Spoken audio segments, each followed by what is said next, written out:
पाकिस्तान के अंदर पिछले 3 वर्ष के अंदर जितने बड़े दुर्दांत आतंकवादी थे वे एक एक करके मारे गए और मारने वालों में भारत की एजेंसी का हाथ है।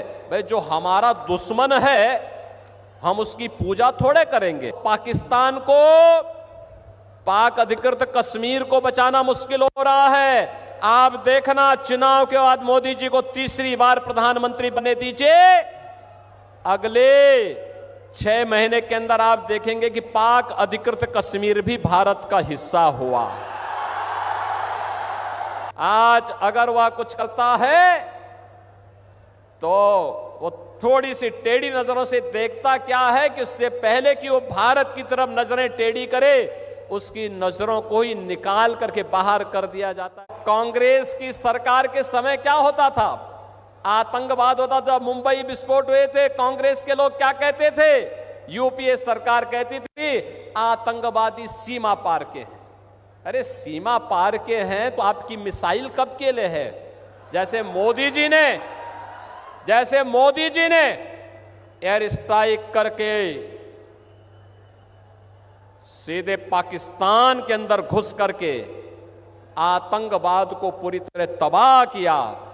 और अब तो आपने देखा होगा ब्रिटेन के एक बड़े समाचार पत्र ने यह लिखा कि पाकिस्तान के अंदर पिछले 3 वर्ष के अंदर जितने बड़े दुर्दांत आतंकवादी थे वे एक एक करके मारे गए और मारने वालों में भारत की एजेंसी का हाथ है। भाई जो हमारा दुश्मन है हम उसकी पूजा थोड़े करेंगे।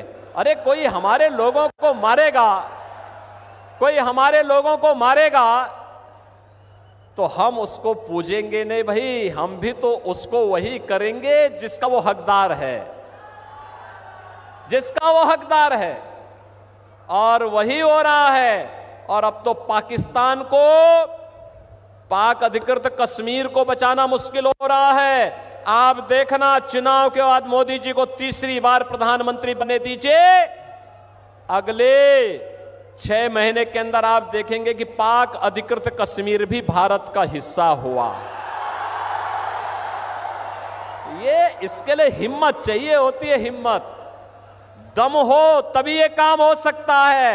ये कांग्रेस की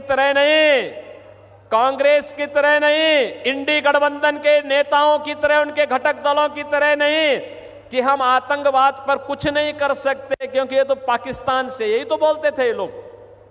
आज अगर वह कुछ करता है तो वो थोड़ी सी टेढ़ी नजरों से देखता क्या है कि उससे पहले कि वो भारत की तरफ नजरें टेढ़ी करे उसकी नजरों को ही निकाल करके बाहर कर दिया जाता। कहा जाता चुप, ये नहीं चलेगा।